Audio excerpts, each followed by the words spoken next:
I wanted to get into, you made the documentary, The Plot Against the President, talking about Russiagate. And I felt like we just needed a little bit more context before just jumping into it. But I want to start with this article here, because this one's going to make your blood boil. It's really funny. Oh, no. Oh, boy. From the Philadelphia Inquirer, the impeachment of President Biden and other American nightmares coming in 2023 by Will Bunch. With polls, gerrymandering, making a GOP House all but inevitable in 2023, Americans need to ponder a year that could tear the nation apart. I love the obliviousness, the ignorance. Was it not a nightmare over the past 5 years dealing with the incessant lies from the media, with Adam Schiff lying on TV, with us being lied to over and over and over again and gaslit, and they impeached Trump twice? Yep. I love it. In his scenario, he's like, it's a gray, chilly Washington, D.C. day in March 2023. They're convening to impeach Joe Biden. And whereas it, he says like a Code Pink protester bursts onto the floor and screams, why are you doing this? Are these people insane? Why are you doing it? I'll tell you why we're doing it. Because Joe Biden colluded with Ukraine to stop funds from going to Ukraine, to stop an investigation of Burisma, because the prosecutor in Ukraine was investigating Burisma, where Hunter Biden was on the board, as well as a former CIA director, I believe was a director. And the U.S. and Joe Biden had interest in making money. In my opinion, I'll tell you what I think. The U.S. wanted a gas pipeline, the Qatar-Turkey pipeline going up through Syria into Turkey. They wanted to compete with the Russian Gazprom natural gas monopoly. And I think Joe Biden said, hey, if the U.S. wants to do this, we get in the company. I put my son on the board, and I get 10% for the big guy. When the prosecutor started investigating Mykola Zlochevsky, the founder of the company, Joe Biden comes in and says, if you want the $1 billion from the federal government, you better fire the prosecutor. And then the president did. And Victor Shokin signed a sworn affidavit saying, I was fired for investigating a company where Joe Biden's son worked. Absolutely. Then they had the nerve to try and impeach Trump over that. Absolutely. And that's not even including what's going on in China. I say, break it up. The whole system is rotten to the core. If you remember, when I first came on this show about a year ago and a couple months, one of the first things I said, we need a peaceful divorce because it will lead to the least amount of human harm.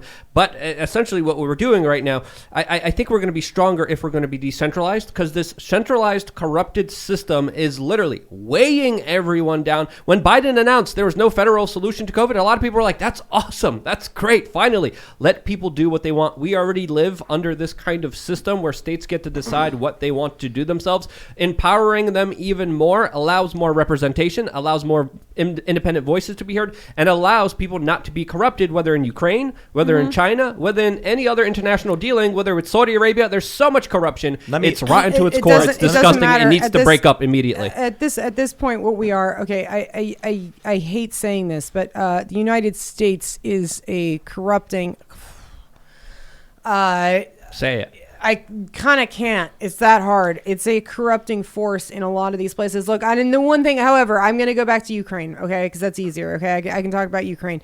Ukraine was the corruption playground of our elite, and it has been for many, many years, and no one's been willing to pay attention to it because why? Because it's boring. Because most people aren't that interested in foreign policy. They're not that interested in all this stuff. But so the reason why that impeachment and that the Vindmans, the whole thing, I mean, Fiona Hill, my God, all of this popped up is because you have to understand this was this little, and this is what the intelligence services have done to our country, which accidentally, I mean, not accidentally, but by pure sort of God's grace and triumph, we became a superpower. Okay. After World War II. I mean, and there's this thing I talk about recently, which is we're not ready for what it's like to not be that. That's right. Okay. Like we don't, like most of us don't have any idea what it's like to live in a normal country. Okay. Where you're allowed to just do whatever you want and your intelligence community can just sort of run around and like it. So it makes me very, very angry. And obviously, again, the reason I say this over and over again is because it's not that I make my, my deal online every day, and everything I say is I'm always crapping on the IC and the FBI and everything else. It's not because I like don't like them or something. I'm like specific, like I had some reason to wake up one day and not like them. It's because I actually care about those institutions. It's because I need them to work right. So let's go back to Ukraine for 1 second. Look, the reason the Ukraine is such a big deal is because this was the like Wild West for the corruption of the United States, and we saw that again, the tip of the iceberg in the Joe Biden stuff, in the Hunter Biden stuff. This is normal for these people. Absolutely. This is what it's for. Like and this poor country, which I have no reason to like dislike the Ukraine. I mean, but that's what they were. They were our center of they were a playground for our elite. Okay. And the one thing that I want to make clear, which is something that I think has been sort of forgotten out of all of this. Again, obviously, as the director and producer of clearly the anti-Russiagate movie, right? The movie that proves Russiagate wrong. All of that is actually quite true. The my feelings about Russia on the world stage, all of that has remained the same. The one thing, okay, that they could have done wrong, the one thing that our foreign policy elite that hold themselves so high, Russia was never our biggest enemy. It never, ever, ever was. Like Russia Not since the fall of the Soviet Union. Right. Not since then. Russia was absolutely emasculated on the world stage. It's very bizarre the way we treated Russia when you look at it versus Japan. We could go into that for 2 hours. The point is, the one thing you could do to make Russia dangerous, and I don't stay up at night worrying about Russia, but the one thing you could do to make Russia dangerous is give it an ally like China, and that is all that they've done. That's all they've done. They've given it the resources. They've given China the natural resources of Russia. They've literally created. Pushed them together. Yes, but I mean it's very similar to how I used to see the Middle East. I could talk about this forever, but I won't. Well, I want to make a point about where we're going politically. Sure. So with the fears now that Joe Biden's going to be impeached, even though we went through 2 Trump impeachments, what this guy writes for the Inquirer is we are going to see a revenge-based 118th Congress that will spend most of its time on Benghazi-style hearings, blah, blah, blah, blah. Good. Good. Hold on. Benghazi-style hearings. But no. It's not revenge. It's not retribution. It's justice. Remember that word, Benghazi-style hearings.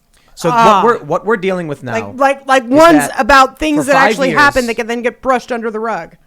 So for 5 years, we get lies, endless hearings, manipulation, Adam Schiff, Nancy Pelosi lying about everything. It's not revenge. It's justice. Yeah. The Republicans need to go in, assuming people vote in the primaries and get rid of the rhino establishment neocons. They're not going to. And they need to actually vote this stuff out. Who've we got? Tell me who we've got. Look, remember. Joe Kent? No, let's not get. Yes, that one would be nice. It's just one guy. What do you think of Rand Paul? I don't know. Let's talk about Joe Kent some more. Okay. No, sorry, that's just awful. So you're pessimistic on this. You don't? No, think I'm we're not gonna... pessimistic at all. I'll talk about Joe Kent all day. Anyways, no. Anyway, no, you're saying we're not going to get Republicans. No, let's just get back to it. All right. We've got crap. All these guys are my friends now, so I got to be careful. Well, one thing that's terrible is that we just lost Nunes, which is, as you know from seeing my film, the one person, I think maybe the one politician in the entire world that I ever really trusted. Trusted to tell the truth no matter what. Like, no matter what. The guy had nothing to gain from what he did, and he solved Russiagate. He did the whole thing. You know, you've had Kash Patel on the show. Yeah, Nunes put out the early report. It's not just that. It was lying. His entire career. I mean, there's nothing, as I said, politicians care about more than their popularity amongst the whatever. There's no one who took themselves down more willingly for the truth than Devin Nunes. I mean, I don't know integrity like that. I've never even met it before. That's why I wanted to make a movie about it. I mean, but so he's out. He retired. Yes, he will be out, and he will be doing great things on the outside, and I'm very excited to see how all that goes. Anyways, so who else have we got? Look, I like Jim Jordan a lot. Jim Jordan's done some very interesting things. The Freedom Caucus has done some very interesting things, but what I am concerned about is people who do very good sound bites during hearings.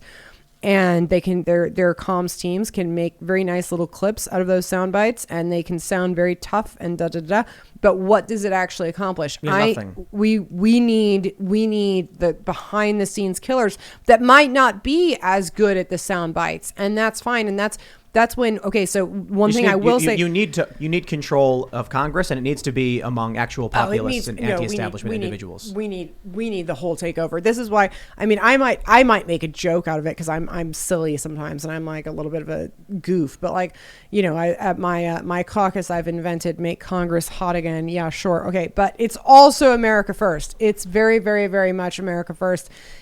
We must have this new class of congressmen. We have to, because we're entering into the post-Trump era, okay? And it's tough for me to say that. Look, I'm obviously a Trump Kool-Aid drinker, as I've said. Like, we got to drink the Kool-Aid. I'm in. Fine, let's go. Drink it. I'm good.